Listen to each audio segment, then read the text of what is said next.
Hi, my name is Tara, and I want to welcome you to the View from Israel podcast. The View from Israel was born on the Black Sabbath of October 7, 2023, from the need to present valid and confirmed information to the public. Our social media hashtag is View from Israel. Our podcast is available in all major podcast directories. Our free newsletter is on Substack and comes out approximately 5 times a week. We are not associated with any political movement or outside institution or company. Our entire budget comes from advertisements in our podcasts and newsletters, videos, memberships, and donations. At The View from Israel, we believe silence is no longer an option. We are guided by one primary principle. The only thing necessary for the triumph of evil is for good men to do nothing. Now, let us go to our podcast episode. I have written about this subject before, in an article entitled, Defund the International Red Cross Now. But it is a subject that truly drives me, and the rest of Israel bonkers. We are stupefied by the International Red Cross, known as the IRC, their hypocrisy, lying, false narrative, and severe hatred of Israel, or Jews. I honestly do not know what term to pick here anymore. On the other hand, we are not surprised by it. Not in the least. Which is a deplorable state of affairs. When I wrote the first article, I was just plain angry. Well, to be honest, I was filled with rage. But today, I want to put things in perspective for my readers. As of today, the end of the year 2023, on December 31st, 2023, the 86th day of this war, 110 hostages have been released from Hamas' hands. 109 of those were returned through a hostage exchange, which went from November 24th to November 30th. The one other, Ori Megadish, was rescued by the IDF. Additionally, 11 bodies have been recovered, including 3 men, who were mistakenly shot by the Israeli military, in an incident that threw the entire country into mourning and mayhem. How many hostages remain? Well, that is a problem. No one really knows. The best number anyone or any press can give is 130 plus. You see, because the International Red Cross has not done a thing, and because Hamas dragged civilians out of their beds from a peace concert, or just off the road, it is impossible to really know. For example, let us take the Bibas family. It's been 86 days since 11-month-old Kafir, 4-year-old Ariel, and their parents, Shiriel and Yarden Bibas, were abducted from Kibbutz Nir Oz by Hamas terrorists during the October 7th terror attack. Who takes a 10-month-old baby and a 4-year-old as hostages? Who takes an entire civilian family as hostages? What thought process goes through an organization or individual that decides to do such a thing? Here is the problem. Hamas issued an unverified claim that the mother and children were killed in an Israeli bombardment and offered to return 3 corpses to Israel in the 6th round of hostage releases, but it was unclear whose remains Hamas was referring to. A day later, Hamas posted a propaganda video appearing to show Yarden Bibas alive, saying that the bodies Hamas offered to Israel were his family's, and asking that they be returned for burial. The family has said that Yarden was taken to Gaza separately from his wife and sons. A cousin, Jimmy Miller, cited a video showing Yarden being abducted by motorbike and beaten en route. So what is it? Are they alive, or are they dead? Well, one would think the International Red Cross would find out. After all, that is what they are for. Correct? Yet, the International Red Cross did absolutely nothing. So let us delve a bit deeper into the International Red Cross and its hypocrisy. We will do this by looking at the International Red Cross statements themselves. But first, let us paint the picture. Let me give you 2 examples of exactly what is happening. It will only help to understand the situation. We will call this a tale of 2 hostages. 2 of the hostages that were released on November 26th were 4-year-old Avigail Edan, yes, another 4-year-old, and 84-year-old Alma Abraham. And again I ask, who takes a 4-year-old as hostage?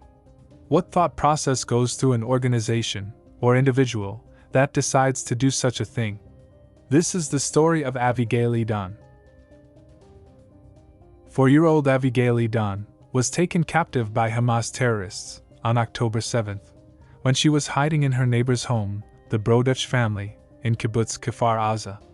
Abigail's father, Roy Edan, was a Ynet photographer who had run outside early Saturday morning to capture the first images of Hamas terrorists on hang gliders in the skies over the kibbutz. As he realized the extent of what was taking place, Edan ran home, where terrorists had already entered his home and killed his wife, Smadar. The couple's 3 children, Michael, Amalia, and Abigail, went outside to their father, but as terrorists approached, Michael and Amalia ran back inside the house, while Abigail ran to the neighbors. Edan was shot and badly hurt by the Hamas gunman, later dying of his injuries. Michael and Amalia, ages 9 and 6, hid for the next 14 hours in a closet in their house, speaking to an Israeli emergency personnel dispatcher, who kept in touch with Michael on the phone, telling him to lock the door and not let anyone in until good people came. Abigail, then 3, hid with the neighbors Hagar, 40, Afri, 10, Yuval, 9, and Oriya Brodach, 4, in their sealed room, while husband and father, Avihai Brodach, went back out to fight the terrorists. When he came home later, his wife, children, and Abigail were missing. Edan's brother, Amit, had been calling his family all day, trying to figure out what was happening. When Amalia finally answered, she told him, "The terrorists killed Mom and Dad, but don't worry, the army is on the way." Michael and Amalia are with their aunt and uncle, and have had no word of Abigail, who, like her siblings and mother, is a United States citizen. Abigail turned 4 on November 24th, while held captive in Gaza. Now let us turn to 84-year-old Alma Abraham, our second hostage in the story. And again I ask, who takes an 84-year-old as hostage? What thought process goes through an organization or individual that decides to do such a thing? This is the story of Alma Abraham. Alma Abraham, 84 years old, was kidnapped in Kibbutz Nahal Oz. Her son Yuri Raywitz last spoke to his mother at 10:20 a.m. on October 7th, when he heard screams outside his house. He had been on the phone with her all morning, after she woke up to sirens of rocket attacks across the country. He lives in Tel Aviv, and saw 5 missed calls from his 84-year-old mother. Alma Abraham was alone in her safe room, but couldn't close the door, because it was too heavy for her. Now to Alma Abraham's return. The first thing we heard about Alma Abraham's condition was from the press, when this statement came out. The life of one of the hostages, released by Hamas, Alma Abraham, is at risk. The International Red Cross had to try to cover their ass immediately. The following is their excuse, and I quote, "We told the family, as we have responded to other families, requesting to transfer medications, that at this point, we cannot deliver medications to Israeli hostages. Despite our requests to provide them with treatment, our request has not been answered. We had no option, until the moment we met 84-year-old Alma, during the captive release phase, to provide medical treatment. The Red Cross has called, and continues to call on Hamas to release all the hostages, allow access to medical treatment, and provide them with a communication channel with their families. We have made this call on various platforms and opportunities repeatedly, and will continue to do so. The president of the International Committee of the Red Cross even met with Hamas leader Ismail Haniyeh in Qatar and requested these things. We understand that there is an expectation from the families to leave their medications in Gaza. However, as long as there is no entity willing to accept these medications, we will not take on that task. Let me understand this statement. The International Red Cross, who has access to every civilian in Gaza, who can count the amount of wounded and dead, cannot get to the hostages for medical treatment? The International Red Cross has to go begging in Qatar to visit the very people they were created to help save? My ability to believe such idiocies stretches only so far. That is a huge amount of bullshit to sling at once. Meanwhile, Soroka Medical Center reported that there has been an improvement in Elma's condition. The hospital stated that Elma, who was abducted from Kibbutz Nahal Oz on October 7th, is conscious and breathing on her own. The hospital also reported that, for over a day, she was in a severe state of unconsciousness, ventilated, and received support for her compromised bodily systems. A 4-year-old and an 84 years old. Civilians. A young child and an elderly woman. One returned in life-threatening condition. Why? The answer is in front of you. The International Red Cross did absolutely nothing. The International Red Cross speaks for itself. Let us take a look at their website, shall we? The simple About page. The work of the International Committee of the Red Cross is based on the Geneva Conventions of 1949, their additional protocols, its statutes. Those of the International Red Cross and Red Crescent Movement, and the resolutions of the International Conferences of the Red Cross and Red Crescent. The International Committee of the Red Cross is an independent, neutral organization ensuring humanitarian protection and assistance for victims of war and armed violence. It takes action in response to emergencies and promotes respect for international humanitarian law and its implementation in national law. The International Committee of the Red Cross mission statement reads as follows. The International Committee of the Red Cross is an impartial, neutral, and independent organization whose exclusively humanitarian mission is to protect the lives and dignity of victims of armed conflict and other situations of violence, and to provide them with assistance. The International Committee of the Red Cross also endeavors to prevent suffering by promoting and strengthening humanitarian law and universal humanitarian principles. This bears repeating.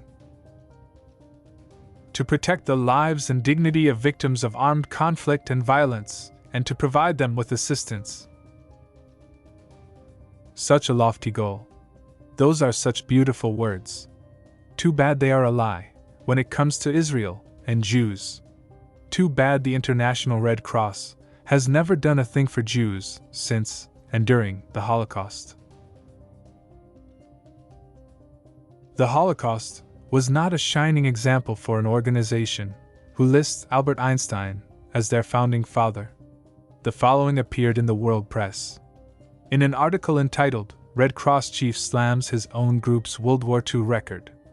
And I quote, Peter Maurer says humanitarian organization lost its moral compass during Holocaust, warns no guarantee such catastrophe could not recur. The president of the International Committee of the Red Cross attacked his organization's World War II record, saying it lost its moral compass. Peter Maurer, presenting the keynote address Tuesday at a Geneva commemoration of the 70th anniversary of the liberation of Nazi death camps, said the International Committee of the Red Cross failed to protect civilians, and most notably, the Jews persecuted and murdered by the Nazi regime. Maurer said his group failed as a humanitarian organization because it lost its moral compass. So, as you can see, we have a history with the International Red Cross. There is a pattern here. And worse, it did, and is, at this very moment, happening again, just like Maurer warned it would. But let us dig a bit deeper.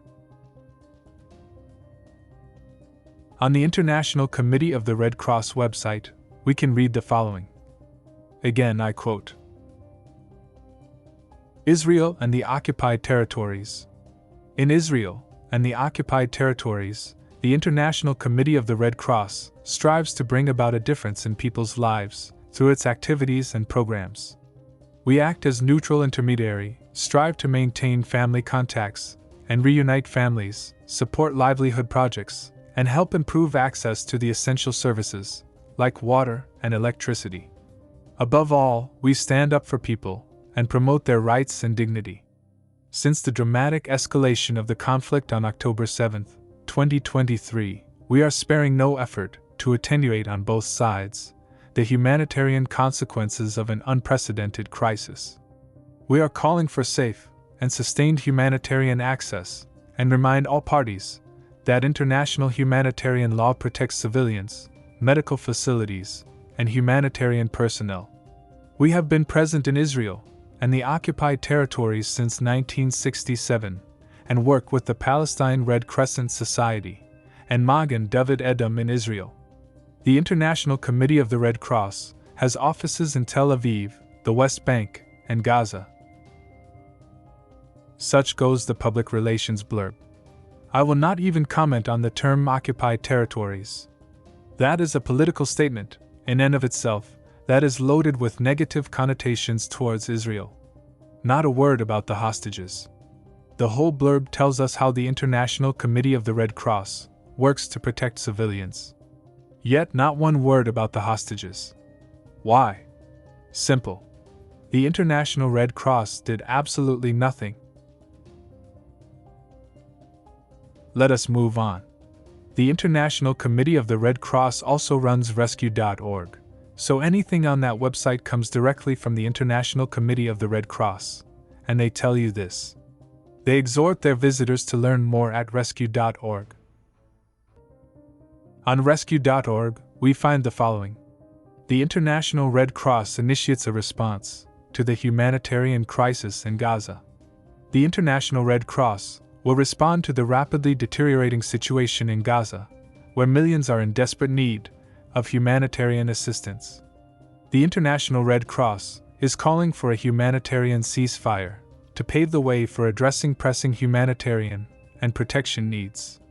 With 95% of residents lacking access to safe water and 64% of primary health facilities in Gaza shut, the International Red Cross is warning of an imminent infectious disease outbreak. In Gaza, more than 2 million Palestinian civilians are facing peril and disaster every day. The Secretary General of the United Nations calls this a humanitarian catastrophe. Following the work of International Red Cross assessment teams on the ground and commencement of aid flows from Egypt to Gaza, the International Red Cross is initiating a response to the humanitarian crisis arising from the current conflict. Maybe I missed it. Do you hear one word about the hostages there? Now to the International Committee of the Red Cross and the International Red Cross press release of December 22, 2023.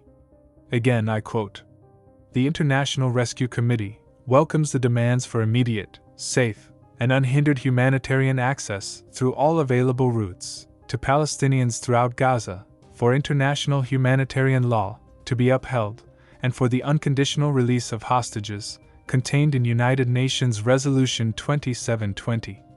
These are prerequisites for relief of the humanitarian suffering. However, with more than 20,000 Palestinians killed, and the latest food insecurity numbers showing an unprecedented threat of starvation in Gaza, much more is clearly needed.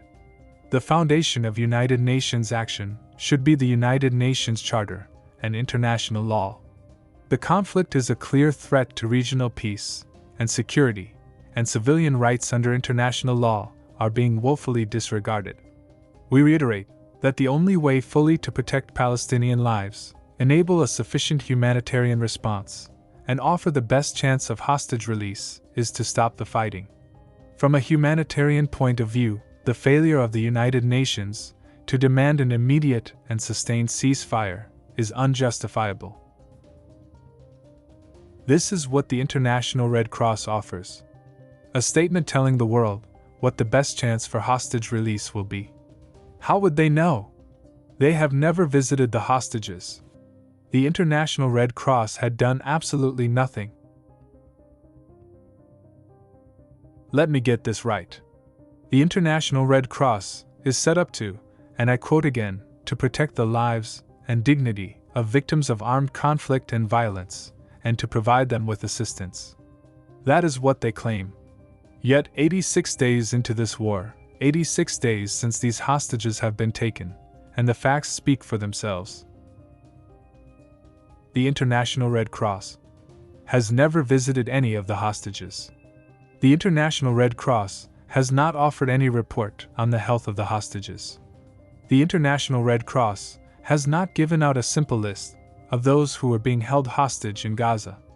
The International Red Cross actually refused to take medicine paid for in Israel to those who were sick and wounded, telling the families that it was simply not possible.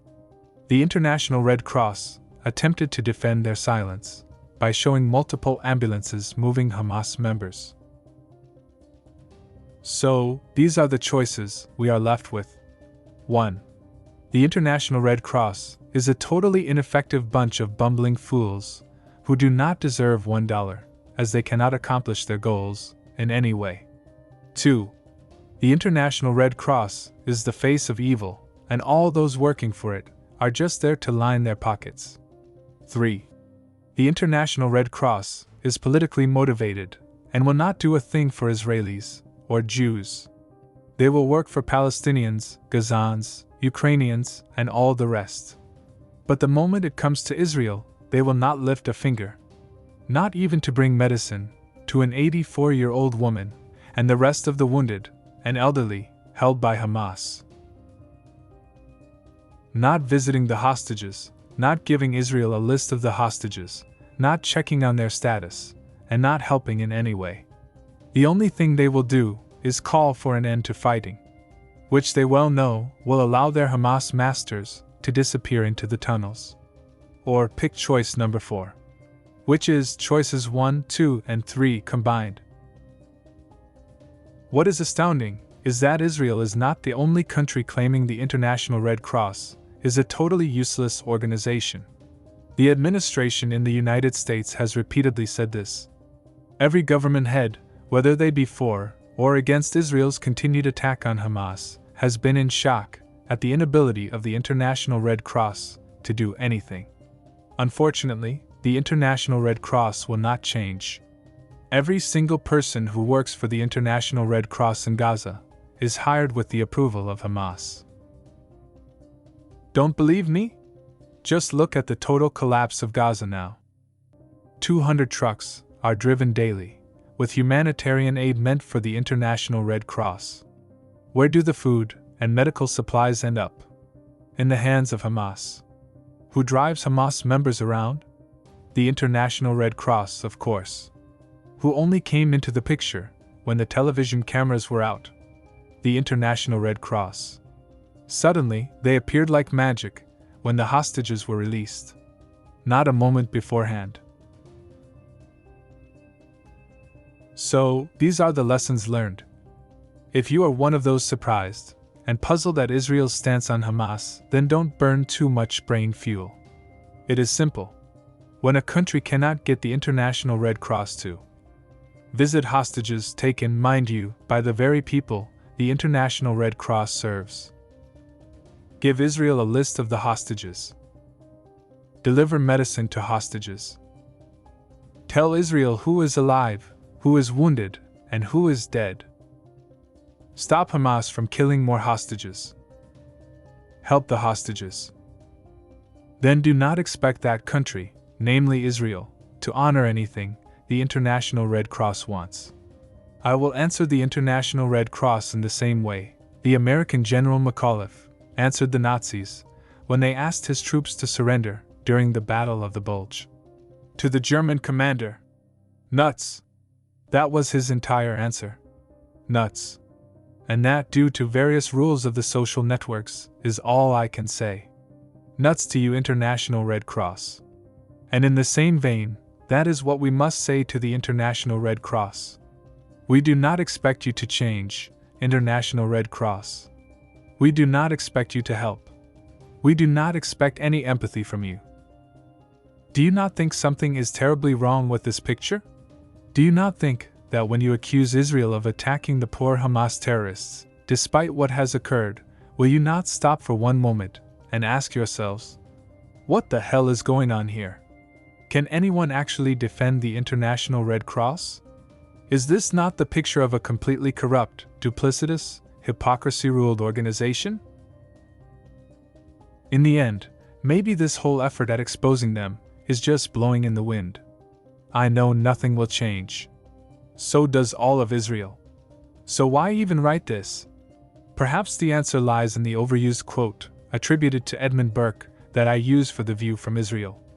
The only thing necessary for the triumph of evil is that good men do nothing. In the Talmud, a similar statement exists.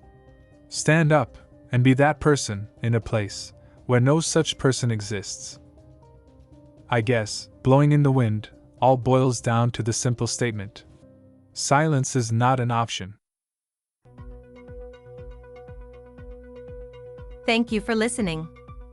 Our podcast is available in all major podcast directories, on Substack, and on our website, viewfromisrael.com. You can listen to it in your favorite podcast app and on our YouTube channel. Please do not forget to share, like, comment, and subscribe in your favorite podcast app. Our newsletter is on Substack and comes out approximately 5 times a week. Use the links in our profile here, or go to substack.com and search for The View from Israel. It is totally free. There is no paywall. All one-time or continuing monthly donations are greatly appreciated. Links to our donation page are in Substack, in our newsletters, and in the podcast episode directories. If you wish to advertise with us in our podcast or our newsletter, please contact us at advertise@viewfromisrael.com. Please take note. We are not associated with any political movement or outside institution or company. Our entire budget comes from advertisements in our podcasts and videos, newsletters, memberships, and donations. At The View from Israel, we believe that silence is no longer an option. We are guided by one primary principle. The only thing necessary for the triumph of evil is for good men to do nothing. I hope you have a wonderful day.